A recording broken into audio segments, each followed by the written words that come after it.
दूसरा चीज़ इस माउंट की जो खास विशेषता रही और यहाँ पे जो हम लोगों ने खुदाई किया, इसका जो कंटूर है बहुत इम्पोर्टेंट है। और अगर हम जो पिछले साल की फाइंडिंग को बहुत ब्रीफ में बताएं कि पिछले साल हमें किस तरीके का स्ट्रक्चर मिला।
Hello everyone, welcome to my YouTube channel Weekend Tripper. तो आज हम लोग आए हैं बहोरनपुर, और बहोरनपुर आने का प्लान बहुत ही दिन से था।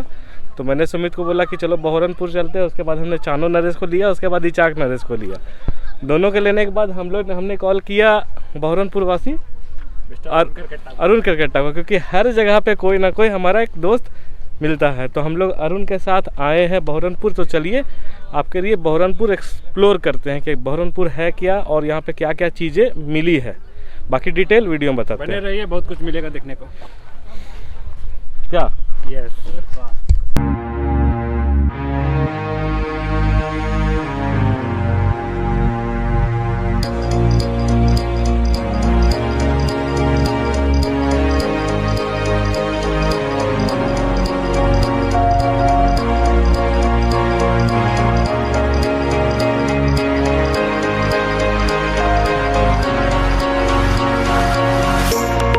आई थिंक ये कोई बिल्डिंग है जो डिस्कवर की गई है। दीवार की मोटाई लगभग 1.5 मीटर है। ये भी खुदाई होगा। और जस्ट देख सकते हैं कि यहाँ भी मार्किंग की हुई है खुदाई करने के लिए। छोटे छोटे में भी खुदाई होगा, जो चिन्ह किया हो ना, इस समय पूरे खुदाई मार्किंग की हुई है रस्सियों से कि बिल्डिंग का आर्किटेक्चर क्या होना चाहिए, और उस हिसाब से जस्ट खुदाई चल रही है। देख लीजिए मार्किंग की हुई है। कुछ मूर्तियाँ मिली हैं, वो आई थिंक वहाँ मिली हैं। तो चलिए मूर्तियों को देखते हैं। और जो खुदाई में निकला है वो वहाँ पे रखा हुआ है, उसे भी देखना है हमें।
तो ये है वो मूर्तियाँ जो डिस्कवर की गई हैं। यहाँ से भाई फोटो आएगा और इंस्टा लाइव आएगा। ये है पूरा का पूरा मंदिर का कैंपस जो कि निकाला गया है और कुछ मूर्तियाँ मिली है यहाँ पे। एक वो है, एक वो है। यहाँ छोटे छोटे रूम्स बने हुए हैं जैसा कि आप देख सकते हैं। वहाँ पे कुछ मूर्तियाँ मिली है बौद्ध धर्म माँ तारा की, और यहाँ पे एक बड़ी मूर्ति मिली है जिसे अभी उठाया नहीं गया है। कलेक्शन में मतलब शिवरात्रि का इसका अपना शोरूम का कलेक्शन।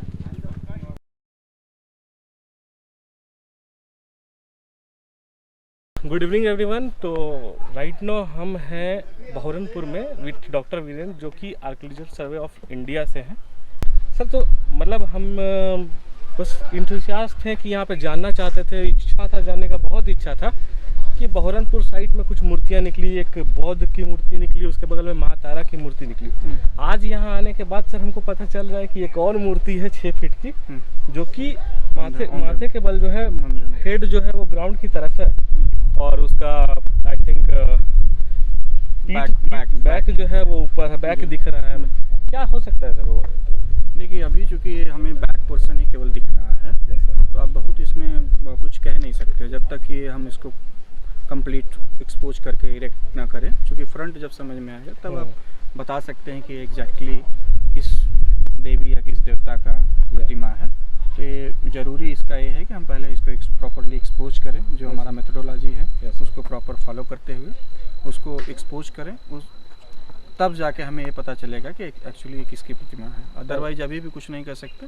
लेकिन एक अच्छी बात यह है कि हमें मुख्य श्राइन से, ये जो इस माउंड के मुख्य श्राइन है, उससे हमें एक बड़ी प्रतिमा मिली है जो लगभग 6 फीट 8 इंच से 7 इंच के आसपास है। हाँ, बेसिकली सर हम लोग बात कर रहे थे अभी इसके पहले कि बहोरनपुर एक साइट है, क्योंकि हिस्ट्री हम लोग सबको हिस्ट्री पढ़ते हैं, हम लोग भी हिस्ट्री पढ़े। हाँ, एक्सकेवेशन होता है। मैंने अपने हिस्ट्री डिपार्टमेंट के कुछ स्टूडेंट्स को देखा था कि हरियाणा के किसी रीजन में उन्होंने गया, वो गए इसी तरीके की मार्किंग की और वहाँ पे वो खोदना स्टार्ट किए, और सर जो है वो सक्सेसफुली उन्होंने कुछ खोजा भी।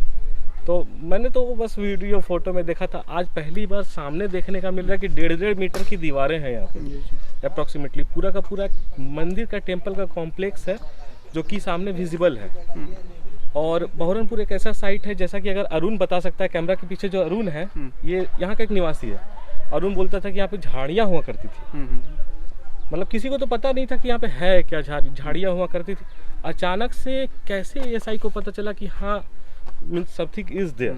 अचानक नहीं, बेसिकली इसके पीछे एक, अगर हम बात करें तो बहुत छोटा इतिहास है, जिसमें कि ये जो आर्कियोलॉजिकल सर्वे ऑफ इंडिया की टीम है वो समय समय पर इस एरिया में या जिस कहीं एरिया में उसको अलॉट किया जाता है, उस एरिया में आपको सर्वे करना है, एक्सप्लोरेशन करना है, प्राचीन स्थलों की पहचान करनी है। तो उसी रिगार्डिंग इस क्षेत्र में भी पुरातात्विक स्थलों की पहचान की एक परंपरा रही है। तो उसी दौरान लोगों ने, फिर जो हमारे प्रेसिडर्स रहे हैं, जो रिसर्चर्स रहे हैं, उन लोगों ने किताब कंसल्ट की, बुक्स कंसल्ट किए, टेक्स्ट कंसल्ट किए। तो उस दौरान उनको कुछ गजेटियर्स में इसका जिक्र आता है। और बाद में एक यहाँ पास के ही पद्मश्री भी हैं गुलू इमाम जी, उन्होंने भी एक किताब लिखी है जो एंटीक्वेरियन रिमेन्स ऑफ झारखंड करके है। Yes sir. तो उसमें भी इस स्थल के बारे में जिक्र है। और हमारे विभाग के रांची सर्किल में पोस्टेड थे लोग, तो उन लोगों ने भी इस एरिया को 98 में सर्वेक्षण किया, एक्सप्लोर किया। उसी के साथ साथ जो इस समय प्रोजेक्ट डायरेक्टर हैं, उन्होंने भी इस एरिया को 2002-2003 में एक्सप्लोर किया। तो उनको उस समय इसको आइडेंटिफाई किया कि नहीं, एक एंशिएंट स्थल है और या पूरा स्थल है। तो इस पूरा स्थल की पहचान के बाद जब इनको दोबारा, जब इनकी पोस्टिंग ब्रांच, एक्सक्यूशन ब्रांच 3 में पटना में जब इनकी पोस्टिंग हुई, तो उसके बाद इन्होंने प्रपोजल बनाया, प्लान किया कि नहीं हम इस एरिया में काम करेंगे। तो इसके लिए उन्होंने अप्लाई किया, लाइसेंस लिया, फिर जो गवर्नमेंट ऑफ इंडिया ASI देता है, तो उसके बाद इस मुकाम पे हम पहुँचे कि इसके एक्सकवेशन स्टार्ट किए। और एक्सकवेशन जो स्टार्ट किए लास्ट ईयर, हम लोग दिसंबर या नवंबर लास्ट में, हाँ कोविड के चक्कर में फिर बंद हो गया लास्ट था। में हम लोगों ने खुदाई स्टार्ट की थी 2019 में, फिर कोविड की वजह से बंद हो गई। 20 में फिर कोविड भी था, फिर और कुछ अपने इश्यूज रहे हैं, उसके कारण एक काम बंद रहा। फिर उसके बाद इस बार जो हम लोग पुनः यहाँ पे आए तो यहाँ पे 31 जनवरी 2021 से फिर पुनः कार्य प्रारंभ हुआ। 31 ना। तो हम लोगों का जो कंसंट्रेशन रहा है इस साइट को लेके, तो लास्ट ईयर जो हमारा जो अनएक्सकवेटेड पोर्शन रहा है उसको यहाँ पे पुनः एक्सपोज करना था। एक्सपोज करना था। उसी दौरान जब हम लोग इसके कंप्लीट सेटलमेंट या कंप्लीट इसके इस्टेब्लिशमेंट को समझने की कोशिश की, जो लास्ट ईयर हमारा रह गया था, तो उसमें हम लोगों ने जो फर्स्ट माउंट पे काम कर रहे थे उसको भी पिकअप किया। उस दौरान हम लोगों ने इसके जो ग्राउंड लेवल है उसको चेक किया। उसके साथ साथ जो इसके सामने का पोर्शन था फर्स्ट माउंट के, जो स्ट्रक्चर उसके फ्रंट का पोर्शन, उसको और इसके बीच में क्या कोई लिंक है उसके लिए भी हम लोगों ने ट्रेंचिंग की। एक जगह ट्रेंच भी लिया जिससे हमें उस जो प्रथम जो लास्ट ईयर में हमें जो माउंट पे खुदाई हो रही थी उससे हमें स्टेप्स के प्रमाण मिले। Surprisingly we are getting steps there. तो जो स्टेप्स है इससे एकदम पता चल गया कि इसका एंट्रेंस जो है ये मीन्स वेस्ट डायरेक्शन में है इसका। अच्छा। इसका एंट्रेंस और फेसिंग वेस्ट है। दूसरा चीज़, इस माउंट की जो खास विशेषता रही और यहाँ पे जो हम लोगों ने खुदाई किया, इसका जो कंटूर है बहुत इम्पोर्टेंट है। और अगर हम जो पिछले साल की फाइंडिंग को बहुत ब्रीफ में बताएं कि पिछले साल हमें किस तरीके का स्ट्रक्चर मिला, तो बहुत ही ब्रीफ में आप समझिए तो वहाँ पे हमें स्ट्रक्चर को दो इम्पोर्टेंट सेगमेंट में अगर डिवाइड करें तो एक मेन श्राइन हुआ और उसके साथ प्रदक्षिणा पथ था, इसीलिए हम लोग उसको मेन श्राइन कह रहे हैं। Okay sir. क्योंकि प्रदक्षिणा पथ के साथ अगर मेन श्राइन है तो मेन श्राइन के साथ ही प्रदक्षिणा पथ होगा। हाँ, और जो उसके साथ सब्सिडरी श्राइन होगा वहाँ पे आपको जो सब्सिडरी श्राइन होगा उसके साथ आपको प्रदक्षिणा पथ नहीं मिलेगा। तो इसीलिए हम उसको मेन श्राइन कर रहे हैं। और उसमें लास्ट ईयर हम लोगों को प्रतिमाएं भी प्राप्त हुई, जिसमें मुख्य रूप से तारा की प्रतिमा थी जो अपर पोर्शन ब्रोकन था, जिसका हम लोगों ने डिस्प्ले भी किया था, तो लोगों ने देखा भी था इस गाँव वालों ने। और उसके साथ साथ वो जो पार्ट हमारा कंप्लीट हुआ तो हम लोगों को ये थी कि ये जो दूसरा माउंट है इसके बीच में कोई लिंक तो नहीं है। तो हम लोगों ने इसको जानने के लिए, इसके इस्टेब्लिशमेंट को समझने के लिए ग्रेडिंग और ट्रेंचिंग ग्रेडिंग किया, फिर उसके बाद ट्रेंचिंग करके खुदाई की। तो इस दौरान हम लोगों को बहुत ही अच्छी फाइंडिंग प्राप्त हुई। इसमें भी हमें कई सारे सेल्स मिले और साथ साथ यहाँ पे भी हमें एक श्राइन का प्रमाण मिला जिसके साथ प्रदक्षिणा पथ लगा हुआ है। तो उसको भी हम लोग समझ पा रहे हैं कि यहाँ एक ये श्राइन ये भी एक श्राइन का ही प्रतिरूप रहा होगा या रूप रहा होगा। और साथ साथ उसमें बरंडा मिला हमको, जो अभी हम लोग एक्सकवेट कर रहे हैं, सामने है। अभी स्टिल वी आर वेरीफाइंग कि एक्चुअली बरंडा है या कौन सा पोर्शन होगा। पर अभी जो हमें अभी तक जो मिला है इसमें सेल्स के प्रमाण मिले हैं। साथ साथ दो तरह की प्रतिमाएं प्रोमिनेंट हैं यहाँ पे, जिसमें आपको भूमि स्पर्श मुद्रा में गौतम बुद्ध की प्रतिमा और तारा की प्रतिमा जो कि वरद मुद्रा में, और कहीं स्टैंडिंग पोजीशन में है तो कहीं सिटिंग पोजीशन में है। तो ये अच्छी फाइंडिंग रही हम लोगों के लिए यहाँ पे। इसके अलावा भी सब कोई एक्सकवेशन साइट है, मतलब यहाँ पे हम लोगों ने देखा है कि यहाँ पे 4 पॉकेट हैं जो माउंड की तरह हैं, पर अभी वहाँ पे हम लोग एक्सकवेट नहीं किए, पर आइडेंटिफाई किए हैं कि वो एक साइट पर एंशिएंट साइट है, जैसे कि एक मरहत्ता में है और एक 2 साइट आपके डैम के उस तरफ है और इधर आपके बंगलवा टाण में एक माउंट है। ओवरऑल आपसे ये जान के मतलब हमें बहुत अच्छा लगा, क्योंकि हिस्ट्री देखना और हिस्ट्री सुनना ये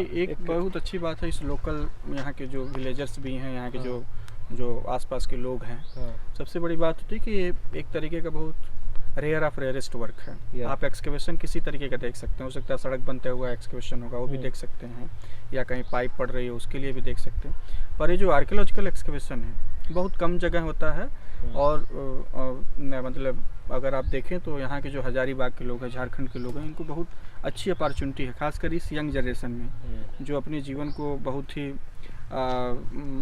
टेक्नोलॉजी या अन्य चीज़ों के पीछे समय लगा रही है, भाग रही है। लेकिन यहाँ पे कम से कम एक कल्चर के एकाएक आपका अट्रैक्शन चेंज हुआ, शिफ्ट हुआ। तो ये एक अच्छी बात है कि कम से कम लोगों को अपने हेरिटेज, अपने विरासत, अपने संस्कृति के बारे में जानने, इसकी समृद्ध संस्कृति रही है, गौरवशाली संस्कृति रही है, उसके बारे में भी जानने का उत्सुकता बढ़ी है। और लोगों का उस उत्सुकता को आप नज़रअंदाज भी नहीं कर सकते। यहाँ पे लोगों ने जिस तरीके से भीड़, लगभग यहाँ पे 1000 से ज़्यादा लोग पर डे यहाँ पे विजिट कर रहे हैं, तो ये भी एक अच्छा संकेत है अपने हेरिटेज की जागरूकता को लेकर। एक हम लोगों का पर्पज़, जो आर्कियोलॉजिकल सर्वे ऑफ इंडिया का पर्पज़ ये भी होता है कि आप लोगों को जागरूक करें अपने अपने संस्कृति के बारे में, ताकि नेक्स्ट जनरेशन के लिए उसको बचा के भी रख सके और उसको समझ सके। संजोने और बचाने के लिए आपको समझना ज़रूरी है। जब आप चीज़ों के इम्पोर्टेंस और महत्व को समझेंगे तब उसको समझ पाएंगे और संजो पाएंगे। और ये वही करता है जो यंग जनरेशन है, अभी नए स्टूडेंट, उनके पे एक नई छाप पड़ती है। आप लोग चूँकि यहाँ पे ये चीज़ एकदम नया है आप लोगों के लिए। और सबसे बड़ी बात है कि आप लाइव देख रहे हैं सब कुछ। एक्सकेवेशन इज़ वेरी रेयर, और ये यहाँ पे आप जब एक्सकेवेशन को इतना लाइव देखते हैं तो आपका जीवन भर के लिए छाप पड़ जाता है। तो आप कहीं पे भी इस तरीके का माउंट देखेंगे तो यू रिकॉल इट कि इस तरीके का mount I have seen in that year. ये प्लेस में सर अगर ये एक्सकर्शन नहीं होती तो मे बी मतलब हम इतना क्राउड लेके या अपने दोस्त लोग को लेके नहीं आते हैं, लेकिन तो इस तरीके अट्रैक्शन होता है। यही जो आपका कहते हैं उत्सुकता है, आप गले देखने की ईगरनेस होता है, नया चीज़ है, तो ये अच्छी बात है और लोगों को आना चाहिए। मोस्ट वेलकम, लोगों को देखना चाहिए, ये ज़रूरी है। सर को हम थैंक यू करते हैं कि सर ने हमें इतना टाइम दिया, हमारे चैनल को इतना टाइम दिया, और सर ने जिस तरीके से हमें ये बताया है तो इसका एक ही मतलब सोल एंड सोल मोटिव है, यूथ को जागरूक होना चाहिए कि हमारे हजारीबाग में भी बहुत सारे ऐसे प्लेसेस हैं जिनको आप जी देख सकते हैं और देख सकते हैं। इतिहास से जुड़ना चाहिए और अपनी हिस्ट्री को संस्कृति से जोड़ना चाहिए और अपनी संस्कृति का सम्मान करना चाहिए। हमारा फंडामेंटल ड्यूटीज़ है, तो इसको हमेशा करना चाहिए। और युवाओं के लिए भी अच्छी बात है और साथ साथ नेक्स्ट जनरेशन, जो अभी आने वाली जनरेशन, उनके लिए भी हमें बचा के रखना चाहिए। कोशिश करना चाहिए कि इसका संरक्षण हो और इसका संवर्धन भी हो, इसका प्रोटेक्शन ज़्यादा ज़रूरी है। तो thank you for watching Weekend Tripper. तो हमारे साथ थे डॉक्टर वीरेंद्र सिंह जी, हमारे साथ थे डॉक्टर वीरेंद्र कुमार जी, जो कि एएसआई पटना से हैं। और तो हम सर का बहुत बहुत धन्यवाद करते हैं। ऐसे ही वीडियो के लिए बने रहिए हमारे चैनल वीकेंड ट्रिपर के साथ। ठीक है, थैंक यू फॉर वॉचिंग।